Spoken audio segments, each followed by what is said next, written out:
we'll give it a few minutes just to give everybody more time to log on. But just a quick reminder, this webinar counts for credit for high schoolers and for college students. And if you are more than 3 minutes late, you will not receive credit. If you leave early, you will not receive credit either. And you won't receive credit if you're logging in through your phone. But if you're just here to join and listen in, then that's totally fine. But again, if you are attending this for credit, then you must stay on the whole time and must be on a laptop or computer. Like a cell phone won't work.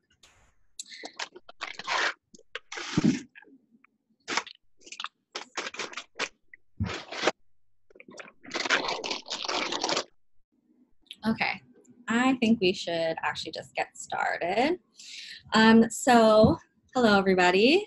Thank you for joining us today and sitting tight while we were troubleshooting a little bit. We are here at Airbnb's headquarters with some of Airbnb's employees and volunteers for their Week for Good. And we're so lucky to have them. I'm sure they'll have great information to share, so please listen in and pay attention. And if you have questions or having trouble like technical issues, feel free to email the career development email and we'll try to help you out from there.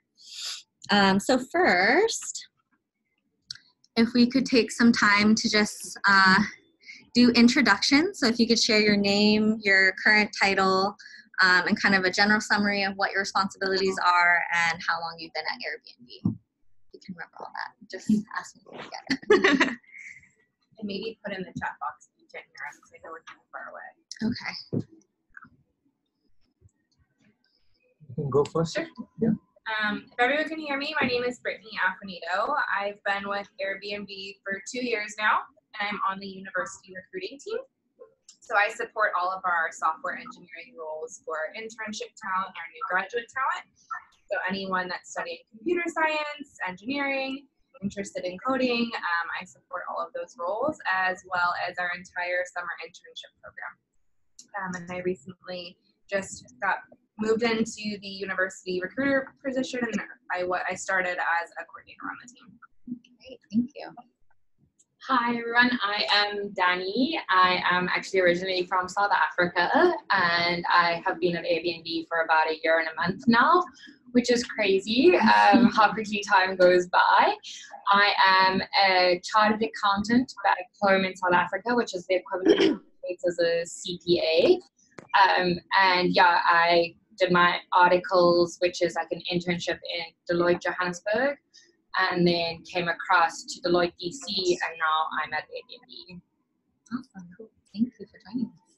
Hi, my name is Vaidi. I'm a software engineer. Have been at Airbnb for about 5 months. I'm also new, just like you all. So, however, have been in this industry for about 8 years. So I believe I know a little bit of coding. And I'm very much excited to be a part of this because I love talking and I love answering. So put me in a tough spot if you can. So. Awesome.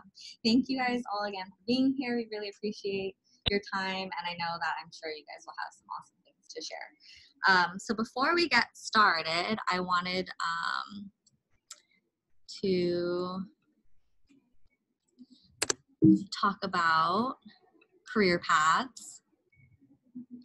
So this is a graphic that we at Student Rising Above kind of have started using to describe different career paths, and you can interpret it however you want to. But if you were to choose one, what would you say your career path most closely resonates?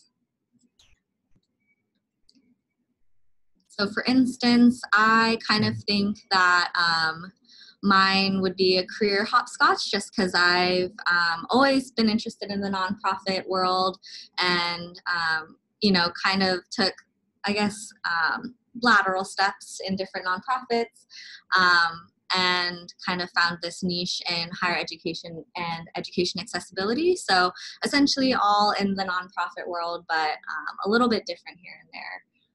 So yeah, so mine would be the hopscotch. Mine is actually a career hike. And pretty much most of the software engineers might probably align with that, mainly because the industry changes so fast that like you have to always feel that you're hiking at every point of time. So I would say I have been hiking, and I think I should hike even more. Yeah. Thank you. Me too. I think mine's been a bit of a whitewater river, and I feel like I've been in a raft just trying to learn how to swim. Yeah, I think during my internship, during audit, so I'm in accounting, and during audit articles, I think for anybody who's been in the Big Four, it's quite an intense process, and there's definitely long hours, and it's kind of just fake it till you make it and just keep your head above water. And then, yeah, I think transitioning across into industry, that's also been a bit of a challenge, just in terms of you've got the knowledge, but it's just from a completely different mindset. And so switching that has also probably been just, yeah, a different skill set that's been required. So probably something along those lines. Great. Thank you. I think mine is more of a career hike. I started in the nonprofit business in college, and I ended up in university recruiting as an intern. And 4 years later, I'm still in university recruiting, and I've kind of hiked my way into the position I am today. The reason I like to call it a hike is because, compared to a track, is because I don't know what's at the top yet, and I don't know what's at the top after that, and kind of like what the view looks like. So I'm excited to see the view eventually, and maybe on my way down experience new things, compared to a track where you know exactly where you're going and where you want to go. So I think that I'm open to see the view at the top. Awesome. I love all of your guys' interpretations. Sorry. I wanted to open up to Hannah on the line too, who's Yeah. also at Airbnb. Thank you. I appreciate that. I am Hannah. I didn't get to introduce myself. I've been at Airbnb for about a year, and I'm working in technical recruiting. So my responsibility is to partner with hiring managers, engineering managers, and source for full stack engineers. So the word source is basically like doing market research and engaging passive candidates or people like us, specifically within the skill sets of full stack engineering.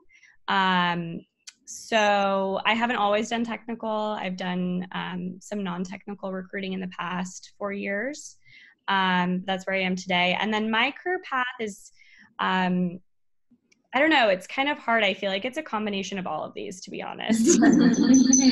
There's no like right or wrong answer here. And I think recently moving into the technical recruiting side of things, it was kind of like a meander because it was completely different than the type of recruiting I was doing beforehand.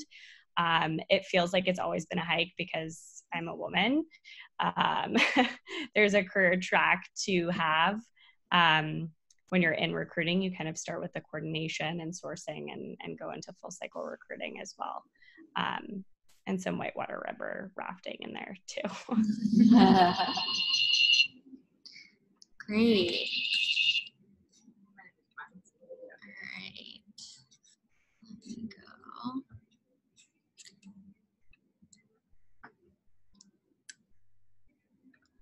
Cool. So thank you guys all for sharing. I think all of your guys, like I mentioned, all of your guys' interpretation of your career path is really interesting, and I think obviously very relevant.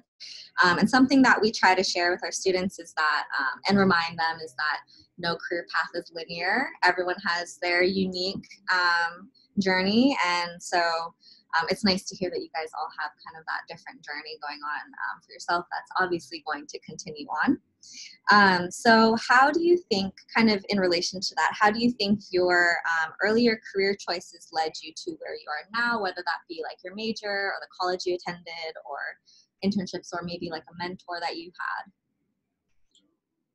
had? Can I start? Yeah. Okay. So I started my bachelor's as an electrical engineer, where you basically play with the nuts and bolts, screws and robots and all those things. And then the research I did was more into coding software. And then later I realized that, okay, so the bachelor's I did had slightly irrelevant stuff that I wanted to go. And then I quickly switched into a pure software engineering master's. And then I studied computer science for probably the first time in master's. So it was a little bit of like a journey to me, like switching from people who had been coding since their childhood to someone who knew how code works inside a computer, but to actually code in reality was like a bit of a journey for me. And then, slowly, even in my experience for the past 7-8 years, it has always been catching up with the technology and finding what's right for you and also what's right for the company, because ultimately you're getting paid, right? You just cannot say like, I want to always drive a truck, but the company wants you to drive a bike, right? So it's always like that, this condition where you're always in a journey to kind of go into that point of time. Now I feel that I have reached a point where I know what I'm doing, and that's a good sign, because now is the right time for me to learn more on what I want to do. So I would say I'm nowhere at a point where I'm done and this is who I am, but at least I can say like I've got a name, right? And I just need to capitalize on it. That's just my take on it. Yeah, thank you. Yeah, I think for me, starting out, when you're finishing your high school years and you're trying to decide what career path you're going to take, there's always some kind of, you look at industries and fields, and so mine was kind of looking at either doctor, lawyer, or an accountant, I guess. I mean, it's very stereotypical, but that was what was in the field park and what I was looking at. And then someone pointed out to me that I don't actually like blood, so that ruled that out. And then the debate was between being a lawyer or an accountant, and I decided to start off with a general business degree just because I thought that gave me a lot more flexibility and versatility at that stage when I wasn't 100% sure what I wanted to go into. It also meant that if I qualified as a chartered accountant, that it was internationally recognized. And that for me was something important because I knew that I wanted to have an opportunity to work overseas. And I just think it makes your resume a little bit more well-rounded in terms of that perspective. And it's a great opportunity, and I love traveling. So I knew that was something that was really important to me. And with law, I think just in terms of trying to be able to practice, even just in America, I guess out of state is difficult, let alone like out of that overseas and things like that. So I studied chartered accountancy from that, and that was kind of how I ruled it out. Like that was my thought process. I mean, probably not one of like passion, but just kind of, I guess, logical, and I guess that's the accountant in me. But yeah, so that was it, and I did my undergrad and my honors. And then we have to do 3 years of an apprenticeship to qualify. And that was a really intense, grueling 3 years where I worked for Deloitte, and kind of, it was very pressurized, but I wouldn't change it for all the tea in China. It was just an incredible opportunity. I think you've got to recognize at some point in your career, you have to start somewhere, and you have to put in the foundation and the leg room to kind of grow yourself and be open to learning. And it might not be glamorous. I know my first year I made millions cups of coffee. And even then there were days where I got it mixed up. On my first day of my auditing job, I couldn't use the coffee machine, and I was making a partner coffee, and I completely messed up, and it was very stressful. But there's times where you do just have to put in the groundwork, and it's not always glamorous. And I think sometimes it's overseen that you want to be the CEO of a company, but there's the career hike. Any one of those career paths don't start off at the viewpoint, to use your analogy earlier, but you've got to kind of build it up to that. And so yeah, that was an incredible foundation for me, and I had a lot of exposure from that, and that gave me the opportunity to come to DC. And then post that, I knew that auditing wasn't where I wanted to stay, and I knew that it had given me a good foundation, but I needed to springboard into something else. And I really needed to look back. I needed to kind of work out where in industry I would go. And I think sometimes what you've got to do is look at where you want to end up and work back a little bit from that to get to the jobs in between that will build to your platform. You don't start a hike or you don't start a stroll without having some kind of game plan of where you would want to end up. And I think there is risk when you've got so many opportunities at your doorstep, once you've qualified and everything, that you can lose track of where you really want to end up. And so, yeah, I needed to work backwards, and that was how I ended up at Airbnb, which was a phenomenal opportunity.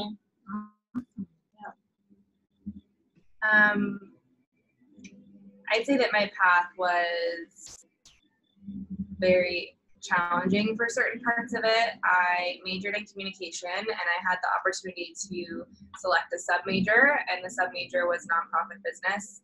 So during my senior year, I had to perform 90 hours at a nonprofit of my choice, and I decided to intern with Habitat for Humanity. And it was really cool. They gave me so much responsibility. I was able to organize and coordinate 2 fundraisers for the organization all on my own, which ended up raising quite a bit of money. And for a senior in college to have the opportunity to do that was definitely really, really cool. And I think that it gave me the opportunity to understand what I like and what I don't like in the business world. And one of those things that I found out that I really ended up liking was organizing and pulling things together to bring people together.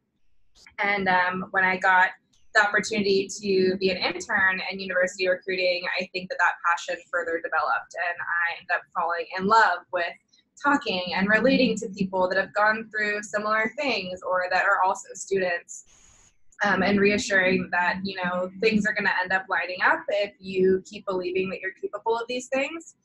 And the reason I say that it was challenging is because I think my biggest mentor in all of this have been my parents. Luckily, my dad has been a really, really big mentor. But with that, I think my parents' generation, and I'm sure a lot of our parents' generations, were used to and grew up in a way where things happened very differently.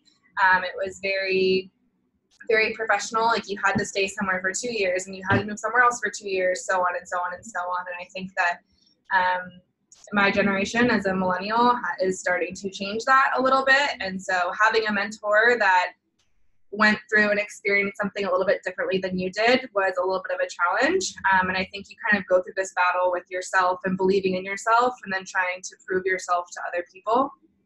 And I quit my job after my internship, and I applied to 60 positions in LA and didn't get any of them. I had one other offer, and then I applied to Airbnb. And I was one out of 900 candidates that got a coordination job here, and that was just from cold applying. So super, super huge win, and I think something that is really important to keep in mind when you're going through applications and conversations with parents is to stick to it and trust yourself, because you're the one that got yourself here in the first place, and you have an education, you're smart, and that means that one day it's going to pay off regardless. If that means you put in 3 years somewhere or you put in 1 year somewhere, it doesn't like it. That was very, very detailed. That was great. Yeah. That was great. It seems like all 3 of you kind of learned by doing, and even if you weren't quite sure, it ended up working out, and you learned a lot from those experiences, which I feel like is super important, whether it be an internship that you liked or didn't like, or a mentor that you meshed well with or didn't mesh well with. So that's great. Yeah, thank you. Hannah, did you want to share? Yeah, I actually really, just dovetailing off of Brittany's, where you were just talking about, I think it's really important to keep in mind that if you want to get a job, especially in such a competitive market like a port city like San Francisco or New York, even like newer markets like Utah or Denver, apply everywhere. Like, make yourself have a huge top of the funnel. I mean, obviously keep in mind that you want a job that is in line with your values and the business's values. But I actually applied for a recruiting coordination job at Airbnb 4 years ago now, and I didn't get it even after I came on site. And then I literally applied every year after that because I just really wanted to work at Airbnb. It was a company that I knew really aligned with my values. And then I finally got the job. And another huge thing to keep in mind too is use your network. So if you're on LinkedIn and you see that one of your older friends has a job somewhere, don't feel awkward at all asking them to put you in touch with the recruiter there or the hiring manager there for a job that you're interested in. It's very normal. And I used to feel like it wasn't normal when I was first starting out, but it's very, very normal. It might feel intimidating, but it's good practice, and it helps you get the foot in the door. So I just really echo your sentiments, Brittany. And just to kind of piggyback off of that as well, I think recruiting at Airbnb has a very bold mission statement for recruiting, and it's one team, one goal. So no matter who is in recruiting, if you support university, if you support engineering, if you support legal, I think networking is a really great way to get yourself noticed and get yourself in.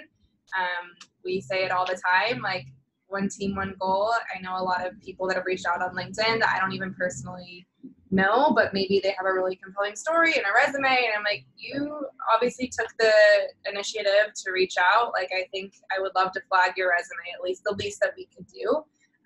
So don't be afraid to reach out to people on LinkedIn, ask them to go to coffee. I think something that's really coming alive is virtual coffee chats. Like, if you don't live here, but you're interested in working here, you're like, hey, I would love to take you to coffee. I don't live there, but can we have a tea online or something and just kind of ask you questions about your job, informational interviews. I've done that quite a few times. And I'd say that not every single time you're going to get a yes from someone, because people obviously are insanely busy, but 1 out of 10, you never know. And that could end up being your career route. Awesome. Yeah, definitely want to emphasize networking because that's important. And I know, as a young professional, it isn't always comfortable, but it definitely can pay off as you mentioned. So aside from kind of the successes and how you found Airbnb and how you got into this position, what would you say the biggest career mistake you've made or see people make in the position that you're in now? So I think they're going in order, so I'll probably start again. I like that. Nice. So What did you say? I like that we're going in order because I think it helps to remember that I'm on VC. Say it again, Hannah. I was saying that I like that we're going in order because I think it helps us to remember that I'm on VC. Okay. Good plan. Thank you. So we're going in order? Yeah. Okay. So you're first. Awesome. I would say the mistake I think I did is to be intimidated in the sense me being a software engineer, there are two kinds of people I've seen. One is the urge to win, in the sense the urge to do more and more because you hear a new technology and you just wanted to jump into it and you want to do new things. And there's other kind of people who are I would say more like prodigies. They just have a tendency to do it without naturally occurring to them, right? So I always get intimidated. There'll always be a mix of these kind of people where, for example, my colleague, not in this company, but was really smart and the person was born with some sort of a talent. And I was like, am I really low, or am I not doing it the right way, or am I not born as to be an engineer? So I've been so intimidated all my life that there was this point when I thought okay, let's not really think along those lines and let me start figuring out what I want, right? And then I work towards it by clearing off my mind of my kind of I would say inferiority complex. And then that really worked out. That I would say not relevant to a career mistake, but more like a personality mistake that I made, that always my complex would come in front of me, not allowing me to actually work harder and better. And then it actually worked out that the person who I thought was smart enough actually said I couldn't think of what I did, what you did. So you are probably better than me. I was okay, so the world is equal at all points. It's just how you see it. And I'm pretty sure that if you ever have to go towards a career where there will always be an imbalance between what people know, and it's not because the people was born, and eventually I realized that the person, you may not know everything from day one. just because the other person knows more than you. So it's about like working towards it and feeling better eventually when you do that. So I would say it's not a career mistake, but it's something that I realized a lot later, which actually probably took me to sit here. Yeah. To changing your kind of frame of Yes, mind a little bit. it's the way I have been thinking wrong about myself has changed over time. And I'm pretty sure everybody would deal with that in some way or the other. Right. The complex. Yeah, for sure. Thank you. Yeah, I've got so many different thoughts, so let me just streamline them. Probably to add on to yours, though, I think that at some point it's guaranteed, and if it only happens once, you're really lucky. I think it happens regularly, that you will doubt yourself and what you're doing and whether you're on the right path. I think it's just trusting and knowing your gut instinct, and if it doesn't feel right, you've got the ability to change your trajectory at any stage. And so if it's not feeling what you want to do, you can change it and you don't need to stick anything out. But there does come a point where you get really close to getting towards a goal that you need to, there's a fine line between completing something and also then abandoning too many tasks. And I think you've got to know the difference. But yeah, it's just being able to trust your instinct and to find that confidence from within that you can really do something. When I was in college, I got to my final year of undergrad and I missed my accounting major by 4 marks. And so I had to repeat the entire year based on 4 marks, which was absolutely gut-wrenching. And I think for me, it was the first time that I had ever had to repeat anything in my life. It was the first time I'd failed anything. And it was it was a really difficult time for me because I guess you get used to building your self-identity on being successful, being able to do anything. And I wasn't that, and I had a bit of a self-identity crisis. And I worked through that and I got my accounting books out, and next year I was determined that I was going to ace accounting, and I did. And on campus, my accounting standards book was legendary because it was so well used. I read that thing backwards and forwards.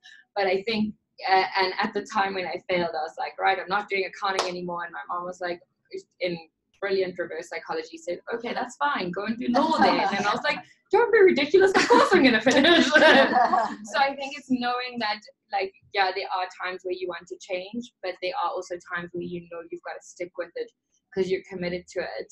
And I was so close to finishing my undergrad. It was my last and final year, and so it was a year setback. But I look at it now and I'm like, if I hadn't have done that, what the things that I learned in that year, not only about myself personally, but professionally, were incredible. It was actually one of the best years that could have ever happened to me. And and I know that sounds cheesy, but it really, really was. But it was because I really pushed myself and worked through it and didn't just take it lying down, but I was really determined to prove that I could do it. And as a result of that, it opened so many doors. And one of those doors was coming to Airbnb later, which was, yeah, for me, a huge opportunity. That's great. So trusting your gut, essentially, 100%.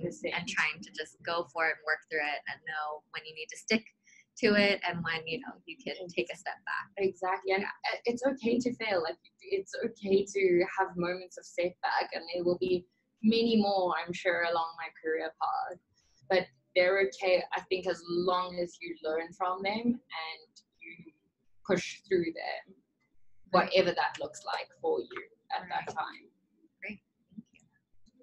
To kind of plus one to both of you and your responses, I think that it's so easy to say, oh yes, you're going to have failures, like these are going to happen. But when you're in that moment, it's so like gut wrenching and different. And I think something that's always really helped me is that our jobs, unless you're going into the medical field, aren't necessarily like saving lives at this point. And when you make a mistake, like, it is okay, right? And you're going to learn from it, but it may take you a while to believe that. Like, I think you kind of go through this thought process, and that's something that as an entry-level talent, you can be really, really hard on yourself for. But I think after messing up a few times, which it will happen, you kind of get used to the fact, like, acknowledging what had happened and go through that process. This is what happened. I messed up. How can I not do this again moving forward? And you teach yourself how to cope with it and learn with it. So that's something that's been really, really instrumental in my growth and in my career over the past few years. Great, thank you. I think I've definitely experienced all three of what you guys have experienced at some point or another. One of the bigger ones that I realized when I was just getting into the workforce and starting out as a new person in the career world was imposter syndrome, which basically means, like, you know what you're doing, like, you know your core responsibilities, you're good at them, and when you're given the opportunity, or when you're trying to fight for a promotion or to be added to a team, you kind of like think in your head, well, do I really deserve this? Am I really good enough? Do I really know what I'm doing? Because that person over there really knows what they're doing. And I think one of the biggest remedies that I found for that is just like track every big or small win that you have. Track difficulties and how you manage through them. This is not only a great way to reflect back on yourself and remind yourself that you are worthy of the promotion, or you are worthy to ask for the promotion, and also a way for you to show your manager that you have progressed over time. And it seems kind of like an annoying task that you have to remember to do at the end of each week or at the end of each month, however often you want to do it, but it's something I didn't do. And it's really hard to talk to your successes when like a year or 6 months have passed and you're trying to like scroll through your work calendar and remember the meetings that you had. So that was a big one for me. It also helps you write resumes faster, which is great. And then the second biggest learning for me was when I had a manager of mine like 3 years ago tell me to be more elastic with personality types. You know, when you're in college, you can kind of pick the friend groups that you have. And when you go to class, you can kind of sometimes hang under, you know, you don't have to be friends with your classmates per se, but in the workforce, you really want to make sure, you know, when you're put on a team with people, you're not getting to necessarily select that team, and you're not getting to necessarily select the manager that you have if you're interviewing for a specific position. So I think the best attributes that you can have as a person is just being very elastic and being able to understand that people have different communication styles, and articulating what yours is when you first start working with that person and asking that person what theirs is, so you don't find that you have hiccups and bumps along the road.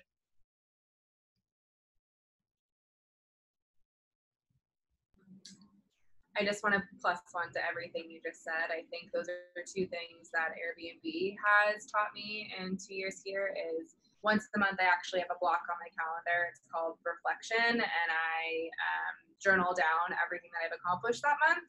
This helps in performance reviews, but I also did it when I was applying to those jobs a few years ago. And to this day, I can still talk to those numbers and to how many different companies I engaged with. And I think it's a really great way to benchmark your success. Our society right now is in a place where we compare ourselves to everything every day. We see things on social media. We see our peers doing things, our professors, our parents. We really have to start carving out time to compare ourselves against ourselves and give us a way to show us our own successes. And then the second one with the elasticity is this has been really, really helpful, is assuming best intent. Yeah. Sometimes we are put in groups, whether that's a project group at school or it's in the workforce and you have a new manager.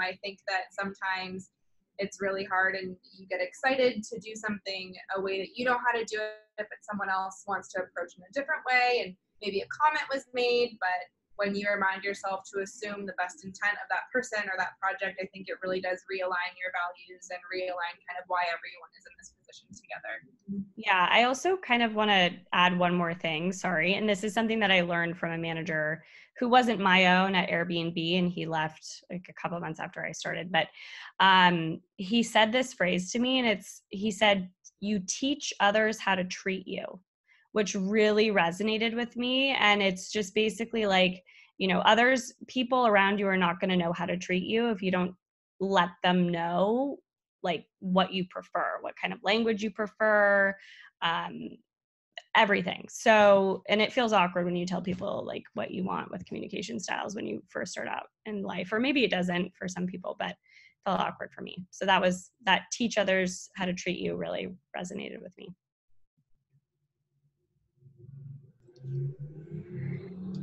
Sorry, maybe just to add to that, I think in the workplace, your communication skills are definitely something that are critical regardless of what format they come in. And I think if that's not a strong suit of yours, you need to look at ways to develop that, because I think you can be the smartest person in the room, but if you can't convey your ideas in a concise way, I think that people might not actually be able to hear what you're trying to say or understand what you're trying to say.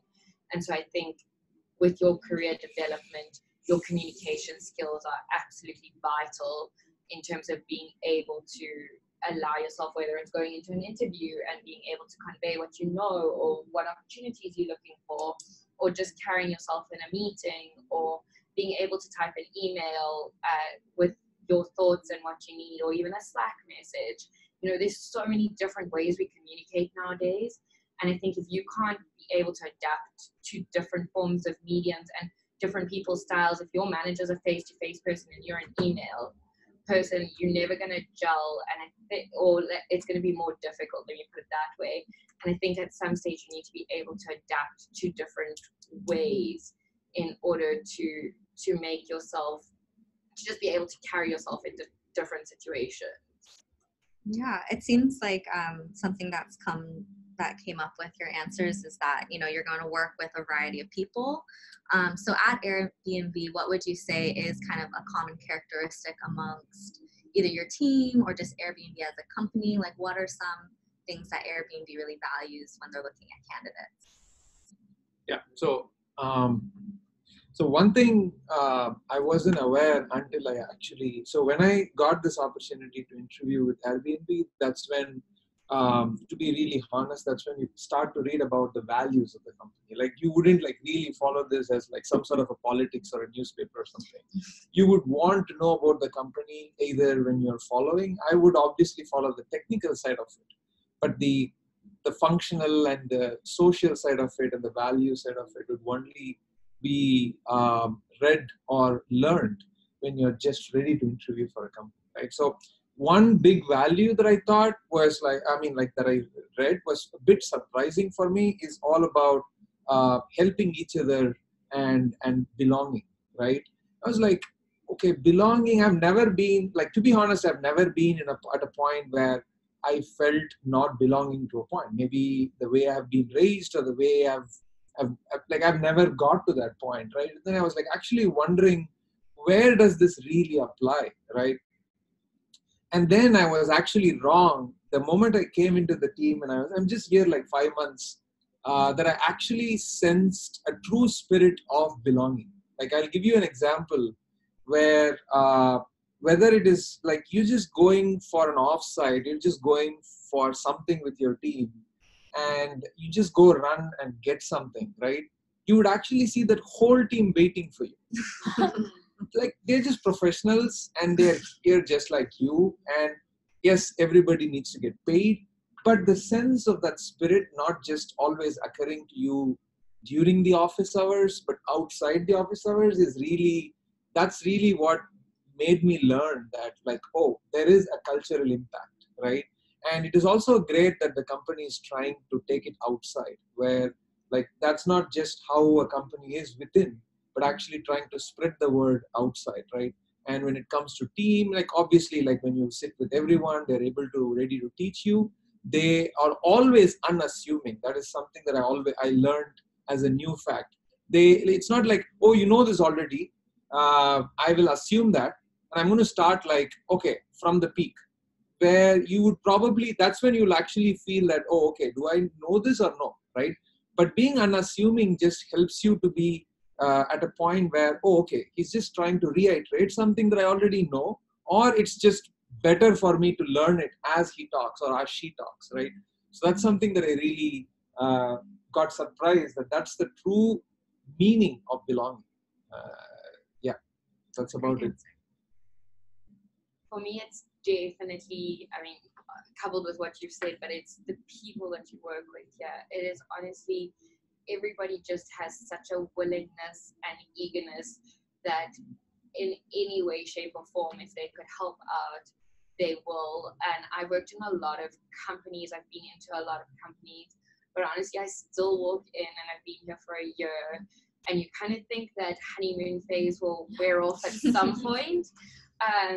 And I still walk through the doors here at 888 like tonight, and you can't help but smile and just think, I cannot believe this is where I get to work every single day. The culture, and it comes from the top down. Brian does weekly Q&A sessions and is open and transparent with everyone in the company, to events that they put on, to having people from outside and always open to hosting, whether it's breakfast, lunch, or dinner, to just your daily interactions and the coffee spots around the office. And that's how your meetings are done, is in an informal, it almost feels like you're at Starbucks, but way cooler. But it's a great place to be able to work, that's how you're able to interact with people. And it's an incredible, just that dynamic makes it feel like you belong. My heart. Yeah. And I think I wanted to touch on a couple of things. So you mentioned, what does Airbnb look for in candidates, yes. Correct? And I think that something that's very unique to Airbnb and looking for candidates is who you are as a person. So I don't think a lot of other companies would look for personal traits on your resume. Like, do you like to play the violin? Like, did you start an app that helps feed dogs? I don't know. I think a lot of those things are often overlooked by other companies, and specifically for university recruiting, it's something that we often keep an eye out of, along many other things on your resume. But that's one thing, that's something that we actually give praise to. It's like, thanks for not only telling us about all of your educational successes, but also your personal successes and a little bit of who you are as a person. And it's actually part of our interviewing process for any candidate at Airbnb. We call it a cross-functional interview. And we've all gone through this, and it's actually a time where you get to sit down with a member of Airbnb and answer questions on you and what makes you you, and how you align, if you align with Airbnb's values. So it's something that our founders started when the company first started. They actually interviewed up to the first, Hannah, correct me if I'm wrong, maybe I think it was the first 600 candidates that we had. And now we have a team of, I want to say, 400 cross-functional interviews globally. And it's something that we do for every single office worldwide. And we have offices everywhere. Yeah. And so I'd say that that's one thing that I wouldn't discount yourself on your resume. I think a lot of it is professional school experience, but at the same time, like, you need to make sure that you're the right fit for this position just as much as the company is the right fit for the position, and give yourself some credit. Yeah, I think something else, and I've looked at some of the questions on the agenda, and I want to be conscientious of our time because I know it's a little past 6:40, but another thing is just prepare. I admittedly would never prepare for interviews because I'd be like, oh, I know what I'm doing. This is a job I've done in the past. And I was probably just, my frontal lobe wasn't fully developed. I don't know what it was, but it's mundane. It's boring. You're like reading about yourself over and over and over again. But you can tell when someone has prepared to talk about themselves, and you can tell when they haven't. So practice makes perfect. Call your best friend, call your partner, call your parents, call any family member or friend. You can call me, and just recite over and over again how you're going to sell yourself. Because sometimes, when you're in an interviewing environment, it's like a testing environment. It's kind of uncomfortable. There's a time limit for your conversation. So just practice makes perfect. I think that's definitely great advice. And something we definitely encourage our students to do is practice before interviews. So one final question before we open it up for questions from students. What advice would you give your younger self or someone who's currently in college or about to embark on their career journey? I just gave mine, so I'll hang back. Sorry? Go ahead. Oh, yeah. So quick three things that I have been giving and probably saying this at least to one person that I know every day. One is be confident. It's the obvious one. Two is slightly not obvious, is everybody here knows the same level as you. It's just what they know. It's just about that. It is if Elon Musk can fly a rocket to space, it's just that he knows that stuff. It doesn't mean that you cannot do it. If you sit with him and work with a Mars rocket, you can probably do it in a year. It takes the time, right? And three is possibly is pretty unique to me, is that it's be yourself, and there are places and there are people who really like how you are, and you don't have to fake. And especially in a professional environment, please do not fake for your boss or for your peers or for anybody else. It will bite your back in the long run. That's my three. That's always prepared. Yes, I have been saying this to everyone. So yes, I'm done. You want to come work on recruiting? Well, I keep talking, so I can definitely be volunteering.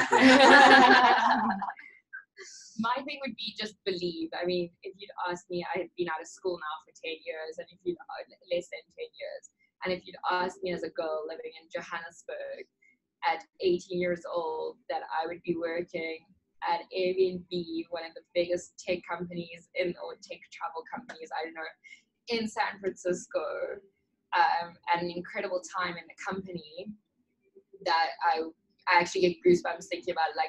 I think just believe in yourself and shoot for the stars. What's the worst that could happen? Believe in yourself. And I think what you were saying as well, be yourself when you're in an interview, and you're interviewing the company as much as they're interviewing you.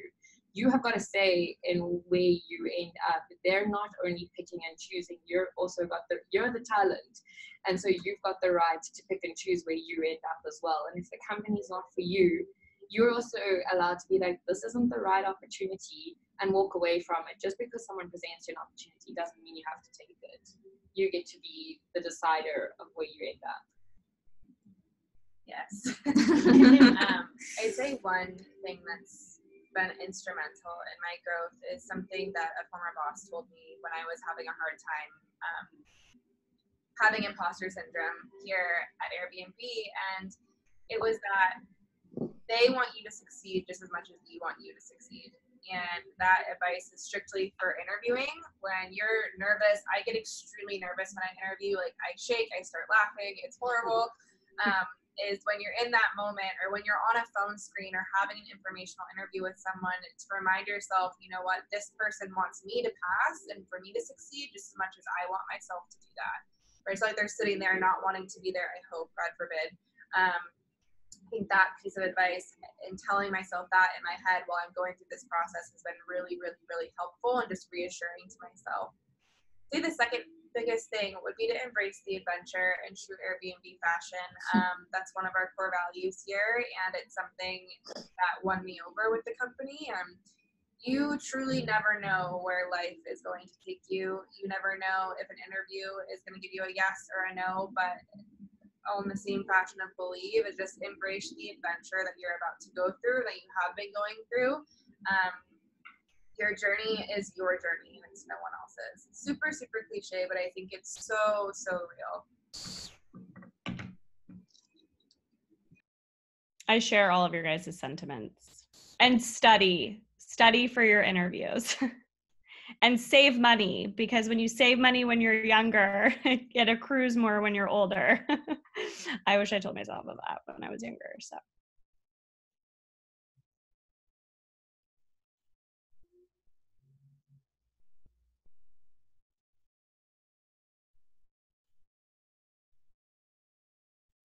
Oh, I don't know if we can hear you. Go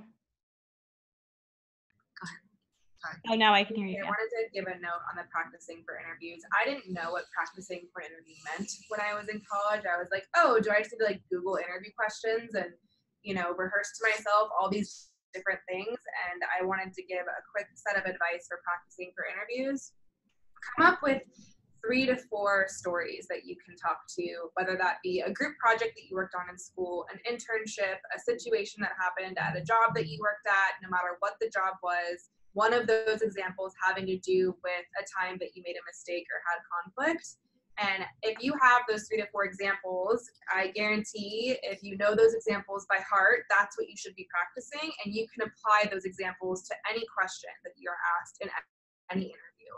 I think as long as you have a bank, a reserve to go to, that is a really, really great way to practice. I know that I had no idea what practicing meant. I was like, okay, I know why I like this job, what people love, but I didn't know how to speak to it. That's Yeah, great. Great advice.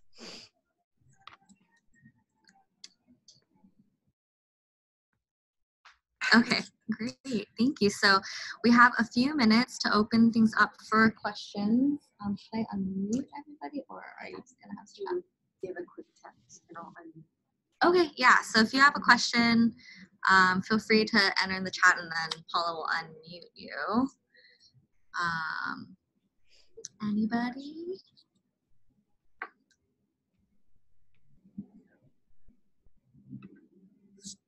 Does everyone know how to get to the chat feature? Sorry, what was that? Does everyone know how to get to the chat feature?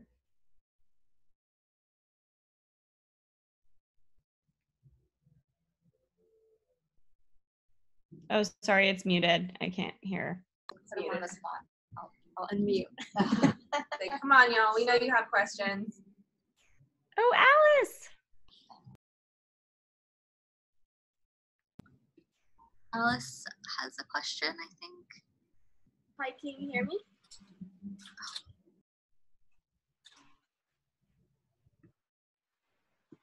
Can you hear me? I don't know. Yes, we can hear you. Okay, sweet. Well, I'm a biology student currently at UCR as a senior, and one of my biggest thing right now is I still want to explore a lot more, I think, career path. And as for me, traveling is like a dream, and I think I've been like doing my hardest to travel, but I think Airbnb has such a great, I think, just core value and just what a wonderful company it is to like bring people together to travel in a very easy way. And so I don't know, I think I think I'm also fighting that imposter syndrome right now of, can it be a thing for a biology student to do something just totally different, like as a company? I don't know, something along those lines of just pushing myself to enter something that I don't feel like I can ever fit in. Yeah.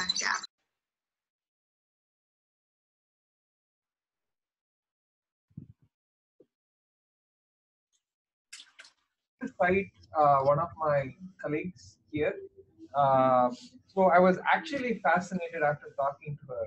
You wouldn't believe, she did law. She did law all her life, and then she acted as an attorney for a while, and then she realized that, can you hear me? Mm-hmm.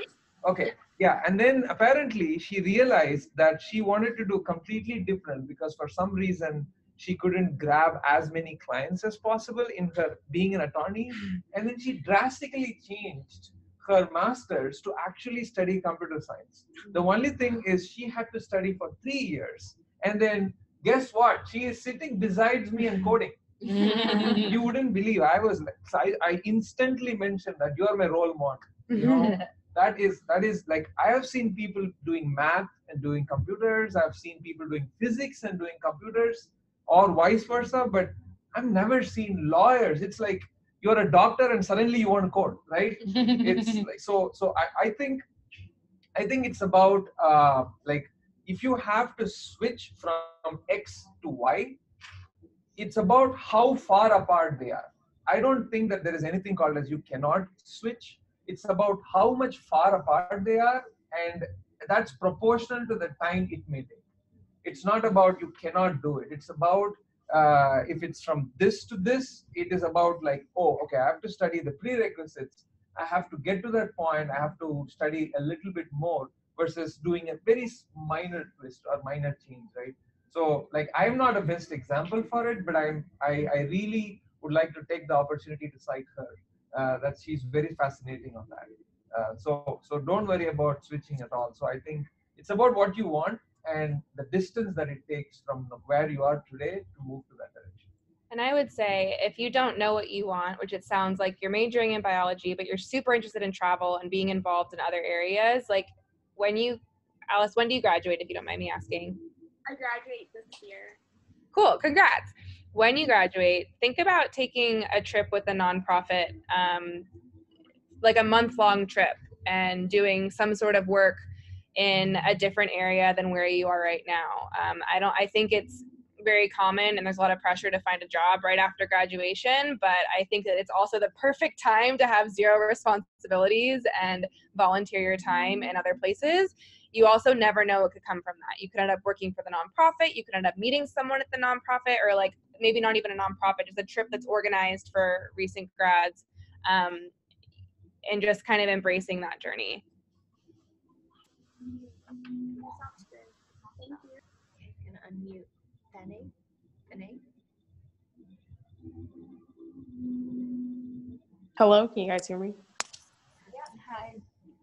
Hey, thank you guys for sharing a lot of useful information that I'm soaking in. So my question was, what are some good tips to finding a internship that is a good fit for you? I'm a graphic design major, and we have to show a portfolio and stuff like that. But like for some reason, I'm having a hard time finding an industry that I feel like would fit something that I would see myself doing. Like, for example, Airbnb. Like, I don't know where I would fit there. Like, do you guys even have graphic designers? Like, so I just would like some pointers on how to go about finding internships. Just because I'm university recruiting, I'll go ahead and speak to this. We offer design internships. They're not specific to graphic design, content design, but they should be going live in a few weeks. I would say reach out to me once you see them on the careers page, and I can flag it to the appropriate recruiter. Something Perfect. else too is, I don't know where you live or where you're from, but I would expand your search. If you want specifically graphic design internships, I would do a general LinkedIn search for design internships worldwide and like see what pops up, and just scroll the pages as you can to see what's actually out there. Sometimes on LinkedIn, the recruiter is actually attached to the role, so you can reach out to the recruiter and kind of find out some more information, or go on the jobs page and look for yourself. But I would do as much exploring as you possibly can. Okay. Yeah, I think that's one thing that it's difficult because there's so many different possibilities at different companies. Even I think about the different roles here at Airbnb, and it's just kind of, I think if you could get onto LinkedIn, and even if you work from one person's network, if you find a graphic designer and then keep adding network connections that they've even got, you could expand your network that way as well, and know what would pop up and what companies they're working for. That would also give you some insight as to what possible opportunities are out there. And if you find people on LinkedIn that you're super interested in, like, ask them to a virtual coffee. Maybe it isn't to get an internship. Maybe it's just to expand your network in that way, and ask how they got to where they are. Virtual coffee? Yeah, I know, it's weird. All right, Okay. so we are out of time. I can I can stay for a little while. Great. All right. One more question. And then Hannah has to jet, so she's good. But yeah. Rodesha has questions. unmuting Radesha. Okay, Radesha. Oh, okay. Radesha, did Can you hear me? Hi. Yes. Okay. Hi, everyone. I'm Radesha. Last name's James. I'm a junior at Chico State, and I'm also currently studying abroad. I'm in Shanghai, China. So my question is, What time is it there? it's morning. It's 10:02. Wow. Good afternoon. But I wanted to know, what does it look like at Airbnb to have an international career? Because I'd like to work like overseas and just like live in different places, but I'm not sure like how to go about that. I figure going and working at a company that has the possibility, like the reach, is the first step. But could you tell me about like how that works or what it looks like at Airbnb to have like an international career? So I don't know, maybe correct me as we go along.